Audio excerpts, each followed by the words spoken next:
तो दोस्तों, स्वागत है आपका अपने YouTube channel learn and know पर। तो दोस्तों, जैसा कि आपको पता है कि हमारी बायोलॉजी की सीरीज चल रही है। उसी सीरीज में कल का हमारा टॉपिक था कोशिकांग।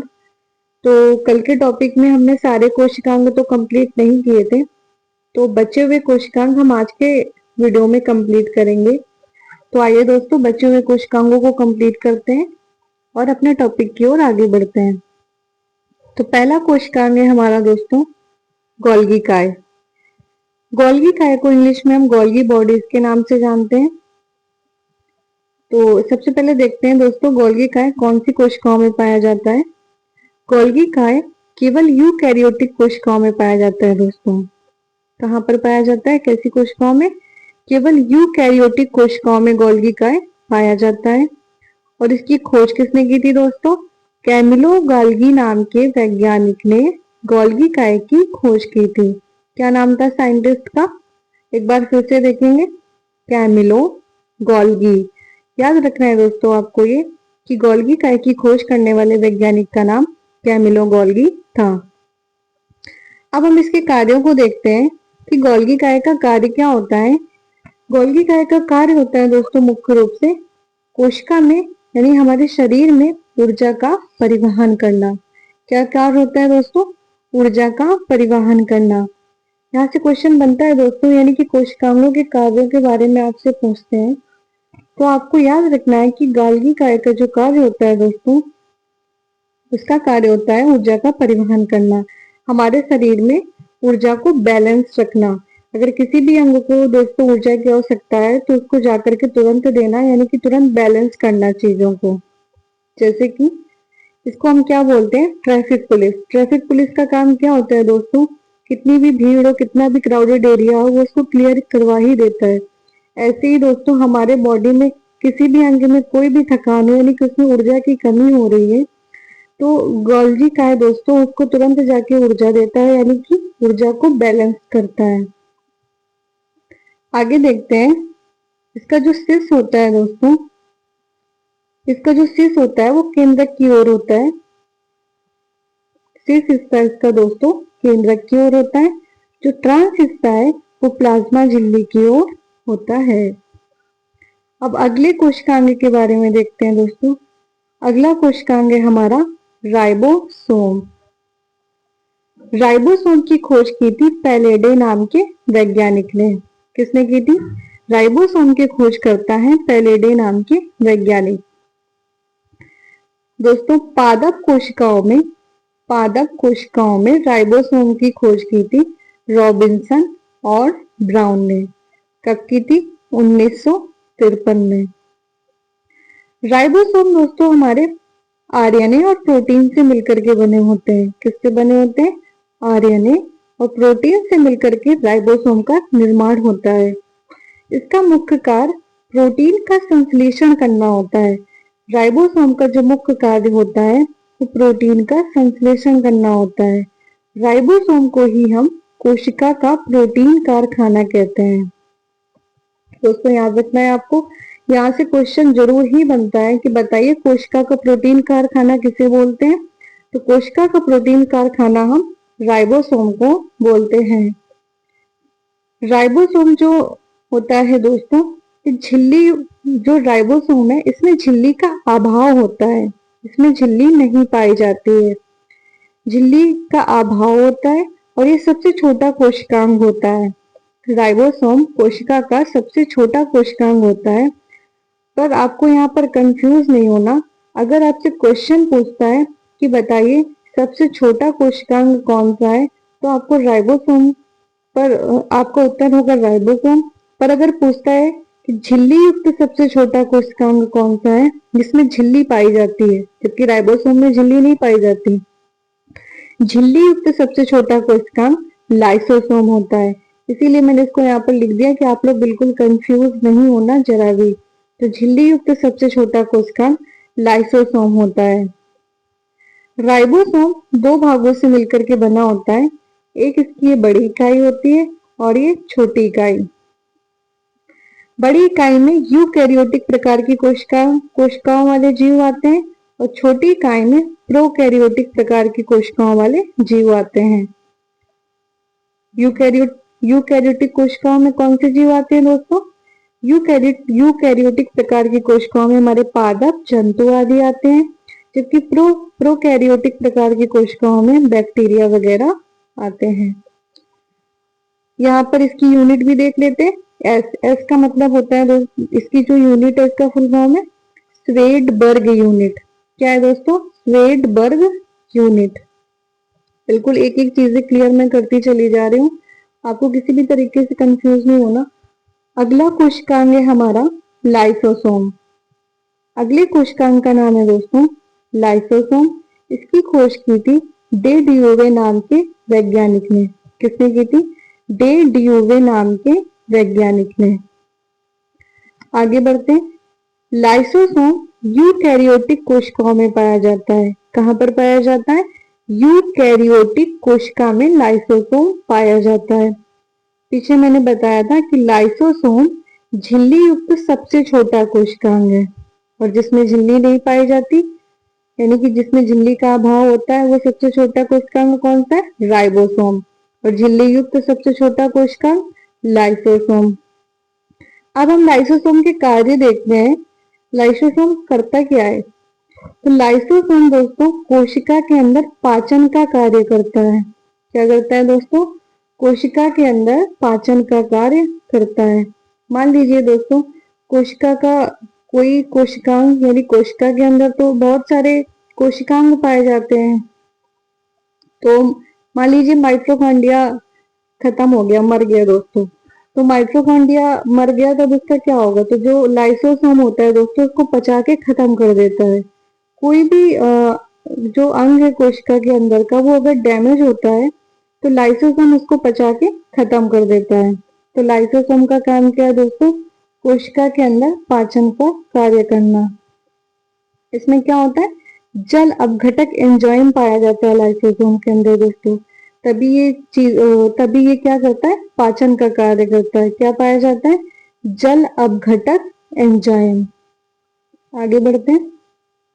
इसको हम सुसाइडल बैग के नाम से जानते हैं, यानी कि आत्महत्या की थैली के नाम से जानते हैं।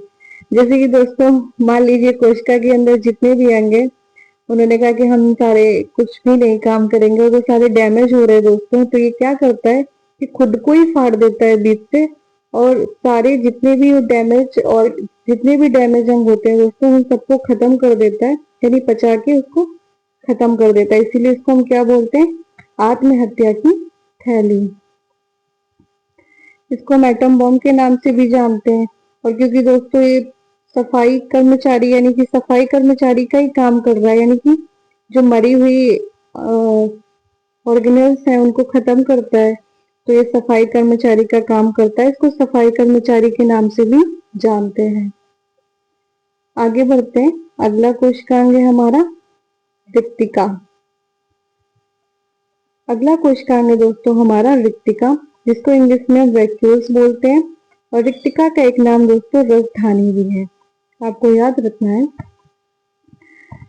रिक्तिका दोस्तों जंतु कोशिका और पादप कोशिका दोनों में पाई जाती है। रिक्तिका जंतु कोशिका, पादप कोशिका दोनों में पाई जाती है। जंतु कोशिका में छोटे आकार की पाई जाती है, जबकि पादप कोशिकाओं में ये बड़े आकार की पाई जाती है। जंतु कोशिकाओं में इसकी संख्या ज्यादा होती है और पादप कोशिकाओं में इसकी संख्या कम होती है। फिर से देखते हैं दोस्तों, रिक्तिका जो है हमारी, वो जंतु कोशिकाओं में छोटे आकार की पाई जाती है, संख्या ज्यादा होती है, जबकि पादप कोशिकाओं में इसका आकार बड़ा होता है और संख्या कम होती है। आप इस फिगर को भी देख सकते हैं। देखते हैं इसकी खोज किसने की थी। इसकी खोज करता है स्पोलन जानी। कौन है दोस्तों? स्पोलन जानी। और किसमें की थी उन्होंने इसकी खोज? प्रोटोजोआ में। रिक्तिका की खोज इन्होंने प्रोटोजोआ में की थी। इसकी खोज करता है स्पोलन जानी। डुजार्डिन ने दोस्तों इसको सितारा नाम दिया था। क्या नाम दिया था? सितारा। रिक्तिका को इन्होंने सितारा नाम दिया था। किसने? डुजार्डिन ने। स्वीडन ने सेल शब्द दिया था, डे ब्रीस ने टोनोप्लास्ट दिया था। अब सबसे मेन इंपॉर्टेंट फैक्ट ये है कि रिक्तिका का कार्य क्या है, रिक्तिका करती क्या है। तो रिक्तिका का कार्य है दोस्तों जल का संग्रह करना, ये वाटर को स्टोर करके रखती है। रिक्तिका का मेन कार्य क्या है दोस्तों, जल का संग्रह करना। आगे बढ़ते हैं, अगला कोशिकांग है हमारा सेंट्रोसोम। अगला कोशिकांग है सेंट्रोसोम, जिसको हिंदी में हम तारक काय कहते हैं। क्या बोलते हैं दोस्तों, तारक काय। सेंट्रोसोम का मुख्य कार्य होता है दोस्तों कोशिका का विभाजन करना। क्या काम होता है दोस्तों, कोशिका का विभाजन करना। अब विभाजन का मतलब आप लोग ये मत समझ लीजिए कि ये कोशिका और ऐसे बीच से विभाजन कर दिया टूट गई, नहीं दोस्तों। कोशिका का विभाजन कैसे होता है, एक कोशिका है वो दो भागों में टूटती है तो ऐसे बनी, फिर ये दो भागों में टूटी तो ऐसे हुई। तो ये विभाजन का काम हो रहा है या पुनर्निर्माण का काम हो रहा है, यानी कि कोशिका से तो और कोशिकाओं का निर्माण हो रहा है, तो ये क्या करता है, पुनर्निर्माण का कार्य करता है। कोशिका विभाजन मतलब ये कोशिकाओं के पुनर्निर्माण का कार्य करता है। जो सेंट्रोसोम है ये केवल जंतु कोशिकाओं में पाया जाता है दोस्तों। किसमें पाया जाता है, जंतु कोशिकाओं में, और ह्यूमन भी इसी में आता है दोस्तों। आगे बढ़ते हैं, जो सेंट्रोसोम है वो तंत्रिका कोशिका में अनुपस्थित होता है, यानी कि हमारे न्यूरॉन्स यानी कि ब्रेन, जो न्यूरॉन्स कहाँ पाए जाते हैं, ब्रेन में। तो ये तंत्रिका कोशिका में क्या होता है, अनुपस्थित होता है, नहीं पाया जाता है। सेंट्रोसोम न्यूरॉन्स में नहीं पाया जाता है। सबसे अधिक कहाँ पाया जाता है, लीवर में, सर्वाधिक लीवर में। सेंट्रोसोम की खोज करने वाले वैज्ञानिक थे दोस्तों बोवेरी। बोवेरी नाम के साइंटिस्ट ने सेंट्रोसोम की खोज की थी। तो दोस्तों आपके मन में ये सवाल आना चाहिए कि जब जो कोशिका विभाजन का काम कौन करता है, सेंट्रोसोम। और यही कोशिका विभाजन जब अनियंत्रित होने लगता है किसी भी अंग में दोस्तों, कोशिका का विभाजन अनियंत्रित होने लगता है तो वो ट्यूमर का रूप यानी कैंसर बन जाता है। कैंसर कोई बीमारी नहीं है दोस्तों, जब कोशिकाएं हमारी अनियंत्रित रूप से विभाजित होने लगती हैं तो उसको हम क्या बोलते हैं, कैंसर। तो आपके मन में ये सवाल होना चाहिए कि जो हमारा मस्तिष्क है, न्यूरॉन्स, न्यूरॉन्स में तो बताया ना कि न्यूरॉन्स में सेंट्रोसोम उपस्थित नहीं होता, और सेंट्रोसोम का काम क्या है, कोशिका विभाजन करना। तो न्यूरॉन्स में हमारे सेंट्रोसोम नहीं होता तो फिर ब्रेन में कैसे कैंसर हो जाता है, आपके मन में ये सवाल आना चाहिए। तो फिर ब्रेन में कैंसर कैसे हो जाता है, क्योंकि ब्रेन तो हमारा 90% न्यूरॉन्स से बना है। तो और जबकि न्यूरॉन्स में तो सेंट्रोसोम नहीं पाया जाता, और क्योंकि सेंट्रोसोम का काम है कोशिका का विभाजन करना, तो जब यहाँ पर कोशिका का विभाजन हो ही नहीं रहा तो फिर कैंसर कैसे हो सकता है। तो दोस्तों मैं आपको बताती हूँ कि हमारा जो ब्रेन है वो 90% न्यूरॉन से बना होता है और 10% गिलियल सेल से बना होता है। किससे बना होता है, गिलियल सेल से। इन्हीं जब गिलियल सेल में अनियंत्रित विभाजन, जो गिलियल सेल होती है दोस्तों, इनमें कोशिका विभाजन होता है। 90% तो न्यूरॉन्स होते हैं, 90% न्यूरॉन पर 10% ग्लियल सेल होते हैं। इन 10% ग्लियल सेल में कोशिका का विभाजन होता है, और जब इन्हीं 10% ग्लियल सेल में अनियंत्रित रूप से कोशिका का विभाजन होने लगता है तो दोस्तों यही ट्यूमर का रूप ले लेता है और ब्रेन कैंसर बन जाता है। आगे बढ़ते हैं दोस्तों, आगे देखते हैं। तो अगला कोशिकांग है हमारा प्लास्टिड। क्या है दोस्तों, प्लास्टिड, जिसको हिंदी में हम लवक बोलते हैं। इसकी खोज की थी अर्नेस्ट हैकल ने। नाम भी किसने दिया था, लवक, अर्नेस्ट हैकल ने। इसका कार्य क्या है, भंडारण करना। लवक का कार्य क्या होता है, भंडारण करना। और इसका निर्माण कैसे, इसका निर्माण रासायनिक यौगिकों का होता है। जो प्लास्टिड है दोस्तों वो यूकैरियोटिक कोशिकाओं में पाया जाता है। किसमें पाया जाता है, केवल यूकैरियोटिक कोशिकाओं में पाया जाता है। अब हम यहाँ पर प्लास्टिड, जो प्लास्टिड है हमारा, उसके टाइप्स देखेंगे, type of plastid. Plastid plastid को हिंदी में हम लवक कहते हैं। इसके 3 प्रकार हैं। पहला हरित लवक, दूसरा वर्णी लवक, तीसरा अवर्णी लवक। क्लोरोप्लास्ट, क्रोमोप्लास्ट और ल्यूकोप्लास्ट। तो पहला प्रकार देखते हैं दोस्तों, क्लोरोप्लास्ट। क्लोरोप्लास्ट जिसको हिंदी में हम हरित लवक कहते हैं, ये हरे रंग का होता है। और हरा रंग क्यों होता है, ये तो आप सबको पता होना चाहिए कि हरा रंग क्यों होता है, क्योंकि इसमें क्लोरोफिल पाया जाता है, पर्णहरित पाया जाता है। और कहाँ पर पाया जाता है, तने में। और तने में क्या होते हैं दोस्तों, पत्तियां। इसका मुख्य कार्य क्या होता है, प्रकाश का संश्लेषण करना। इसका दूसरा प्रकार देखते हैं। इसका दूसरा प्रकार यहाँ पर आपको थोड़ा सा साइड में देखना है दोस्तों। इसका दूसरा प्रकार है वर्णी लवक यानी कि क्रोमोप्लास्ट। क्रोमोप्लास्ट दोस्तों ये रंग बिरंगे यानी कि ये क्या करता है, फूलों में पाया जाता है दोस्तों। इसमें जेंथोफिल पाया जाता है। जैसे कि दोस्तों फूलों का रंग बिरंगा रंग आप देखते हैं, किसकी वजह से देखते हैं, क्योंकि इसमें क्या होता है, जेंथोफिल। फ्लावर्स में, सीड्स में और फ्रूट्स में। तीसरा प्रकार है इसका अवर्णी लवक। इसमें कोई भी वर्णक नहीं होता, ये रंगहीन होता है। ये कहाँ पर पाया जाता है, जड़ों में।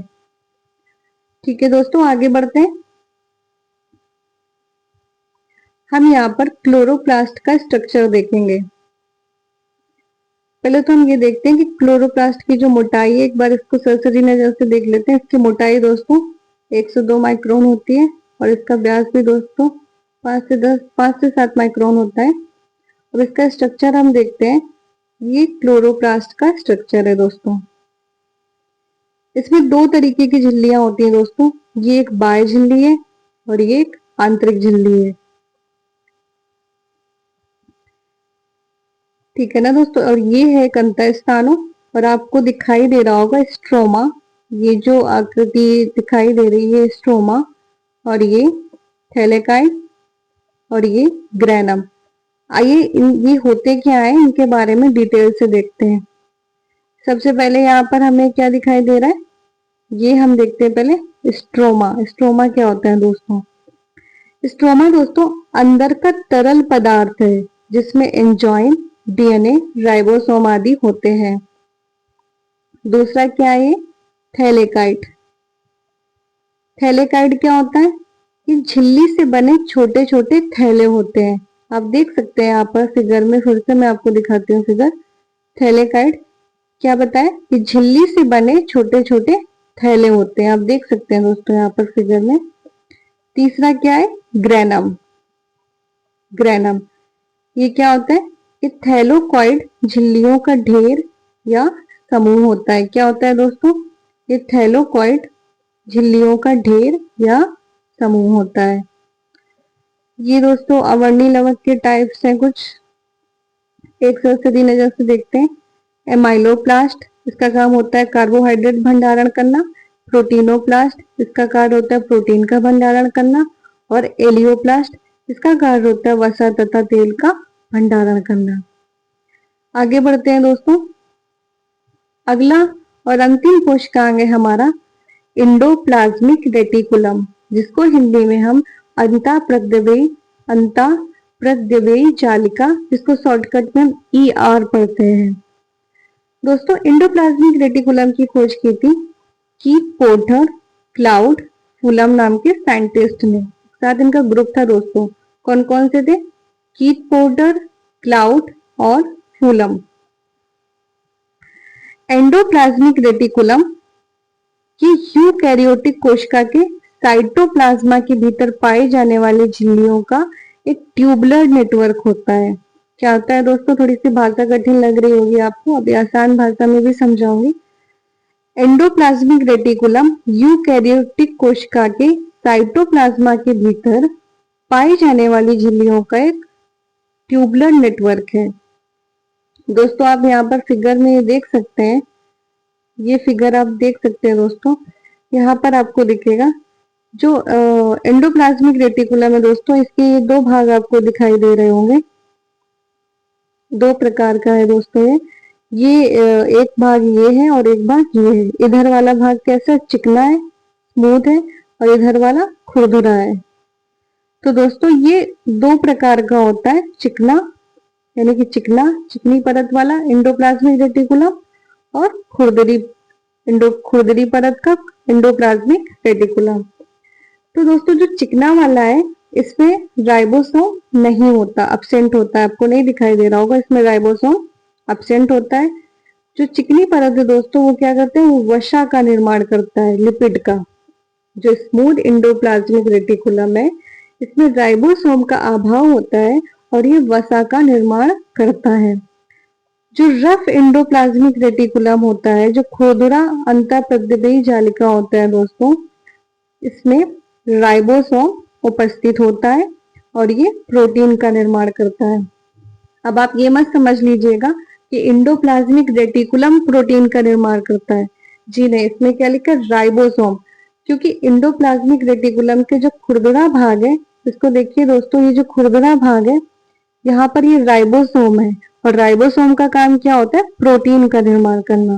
तो इसके खुरदरे भाग की तरफ राइबोसोम पाया जाता है और ये राइबोसोम प्रोटीन का निर्माण करता है। इसका कार्य क्या होता है, इसका कार्य होता है कोशिका को आंतरिक सहायता प्रदान करना। एंडोप्लाज्मिक रेटिकुलम का मुख्य कार्य होता है दोस्तों कोशिका को आंतरिक सहायता प्रदान करना और इसे कोशिका का अंतःकंकाल भी कहा जाता है। क्या कहते हैं दोस्तों, इसे कोशिका का अंतःकंकाल भी कहते हैं। तो दोस्तों आज के लिए इतना ही, हमारे सारे कोशिकांग कंप्लीट हो गए। दोस्तों अगर आपको हमारा वीडियो अच्छा लगे तो इसको लाइक करें और हमारे चैनल को सब्सक्राइब करें। आज के लिए इतना ही, धन्यवाद।